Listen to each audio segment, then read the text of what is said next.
I met Anna in the summer of 2013. But it feels like I met her a lifetime ago. It wasn't an epic story or some grand gesture. No sparks flew. It wasn't love at first sight. It was simpler. A quiet meeting that planted itself in the deepest corners of my mind, only to grow into something that would change everything. We were both 27. At that awkward stage of life where we weren't teenagers anymore. But we weren't fully adults either. We were still figuring things out. She was running a freelance design business. Doing well. But uncertain if it was sustainable long term. I was a software consultant. Hopping from one project to the next. Trying to carve out my own niche in the world. I remember it so clearly, sitting across from her in that cafe by the river. Talking about nothing important but feeling like the world had somehow shrunk around us. She had this way of listening. Like she was hearing not just the words but the spaces between them. She'd tilt her head. Her dark brown hair falling into her eyes. And then she'd laugh softly. It was a sound that seemed to warm the entire room. At first, we talked about work. Then life. Then all the dreams that were still so big and so far away. She told me about her dream of traveling the world and designing for people who wanted more than just a product, they wanted something that told their story. I told her about the startups I was working for and how I dreamed of owning my own company someday. We didn't rush. We didn't force the conversation. It just happened. And I felt like I was home. By the time we went out for our first official date a week later, I knew she was different. And when we kissed that night, I felt like I was kissing the future. We didn't need to rush. Everything felt right. She felt right. We moved in together in less than a year. Our small apartment in the city became our haven. She painted while I coded. We argued over the thermostat settings. We learned each other's little quirks. She hated the sound of my alarm clock. And I hated the way she hummed when she was nervous. But it worked. It was our version of love. Messy but comfortable. And, more than anything, it felt like it was meant to be. By the time we got married, I was so certain of everything. I was certain that she was the one. I was certain that we were going to grow old together. Build a life full of laughter, struggles, and victories. I didn't know that certainty would soon be shattered. Kamil had always been there. He was the friend you could call at 3 a.m. when everything was falling apart and he'd show up. Not with advice, but with a bottle of whiskey and the perfect playlist for the situation. He was the guy who knew you better than you knew yourself. We'd met in high school. He was the funny one. The one who made everyone laugh in the middle of a test. I was the quiet one. The observer. But somehow, we balanced each other out. We had always been close. But after high school, we became inseparable. We traveled together. Supported each other through breakups. Laughed at the same stupid jokes. And shared the same dreams. When I proposed to Anna, Kamil was the one who stood by me. Gave me advice. And assured me I was doing the right thing. If anyone knew how much Anna meant to me, it was Kamil. He was the one who had seen me at my worst. The one who'd witnessed all my failures. All my moments of doubt. He was my best friend. My brother. And yet, he was also the one who would destroy everything. When Anna and I started to get busy with our careers, we didn't see each other as much. I was on long consulting projects, often away from home for weeks at a time. Anna, too, was focused on her design work, building a reputation. But Kamil was always there for both of us. Every weekend, he'd show up with a bottle of wine, cracking jokes, making us all feel like everything was fine, even when it wasn't. He'd ask how Anna was doing, how the business was going, how I was holding up. He listened like a good friend, like the one who cared. What I didn't know then, what I never saw coming, was that Kamil wasn't just checking in on us. He wasn't just being the good friend. Somewhere along the way, he had started to see Anna in a different light. By the time 2020 rolled around, the cracks in our relationship were already forming. Though we didn't know it yet, Anna and I had been married for 3 years, and it felt like we had everything figured out. Or at least, that's what I thought. I'd gotten a huge consulting offer in Munich, which meant weeks away from home. 6 months of intense work, long hours, high stakes. It was a great opportunity for my career, but it put a strain on our relationship.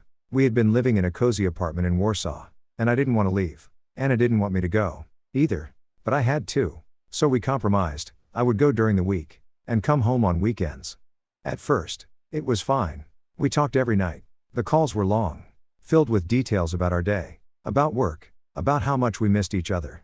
But over time, the calls got shorter. Anna would be busy. Sometimes, I'd call and she wouldn't pick up. I told myself she was just tired. It had been a tough month for her, after all. Then came the silence. The one that you can't ignore, even if you try. It wasn't just her being tired anymore, it was a deeper, quieter absence. She was there, but not really. And that's when I started to notice Kamil's visits. It started with little things. Casual comments. Like, "Oh, Camille's coming over tonight or we're grabbing drinks on Friday. Just the two of us. It seemed harmless at first. But something about it didn't sit right with me. Maybe it was because Camille was always there, always stepping in, always filling the space I couldn't. I'd ask Anna how her day went, and her responses felt distant, like she was speaking through a fog. It wasn't her usual self. Her laugh was quieter, her voice softer. I couldn't put my finger on it. But something was changing. It wasn't an obvious change at first. Nothing dramatic. No loud arguments or obvious clues. It was more like the slow fading of a sound. A whisper becoming a murmur. And then just silence. The first time I noticed something was off was a simple evening when I came home unexpectedly. I had finished a project early, and I decided to surprise Anna. When I walked in, she was sitting on the couch, staring at her phone. I thought it was strange because she was always so eager to hear about my day, to tell me about hers. But that night, she didn't ask. She barely looked up from her screen. Her voice was faint when she answered me, as though she was speaking from far away.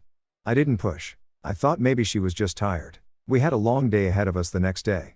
But it felt off. Something about the air between us was heavier than usual. 2 weeks later, Camille came over for drinks. He'd brought wine, his favorite, and they sat together on the couch, laughing, talking like nothing had changed. I didn't think much of it. But then, when I glanced up from my work, I saw the way Anna touched his arm. Not in a flirty way. Not in any way I could define.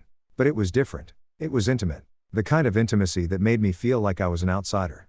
I let it go. I told myself I was being paranoid. Camille was just being Camille. And Anna was being Anna. They were both people I loved. What could go wrong? I wish I could say the moment I found out was dramatic. But it wasn't. It wasn't some big confrontation or dramatic argument. It was a quiet, painful unraveling that I wasn't prepared for. It happened on a Wednesday night. I came home early from work, feeling good. I'd received great feedback on a project, and I couldn't wait to share the news with Anna. But when I opened the door, the first thing I noticed was the smell.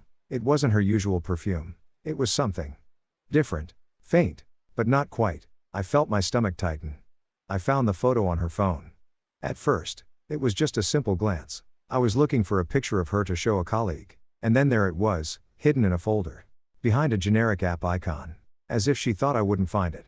It was her and Camille, kissing, their bodies tangled on the bed in our apartment. And then there were others. More pictures. More moments that had been kept in secret. She never deleted them. She just hid them. And I found more, emails, messages between them that went back months. I wanted to scream. I wanted to break something. But instead, I just stood there, holding her phone in my hand, frozen in disbelief. I didn't confront her that night. I couldn't. The weight of it was too much. I had no idea how to even start talking about it. The days that followed were a blur. I couldn't bring myself to speak to her. I couldn't even look her in the eye. It was as if everything that had made our life real, the laughter, the arguments, the plans for the future, had evaporated in one cruel instant. Anna tried to talk to me. She apologized. But the words felt empty, hollow. It was like she was apologizing not because she was sorry, but because she knew she'd been caught. And I wasn't sure if I could forgive her. I wasn't sure if I ever wanted to.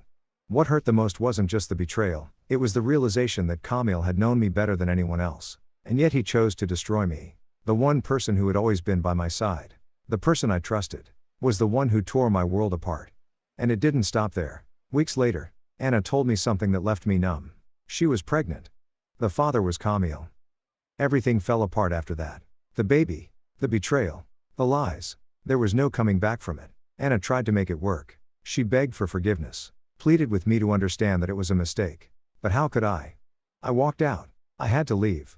Anna had made her choice. Camille had made his. And I had to make mine.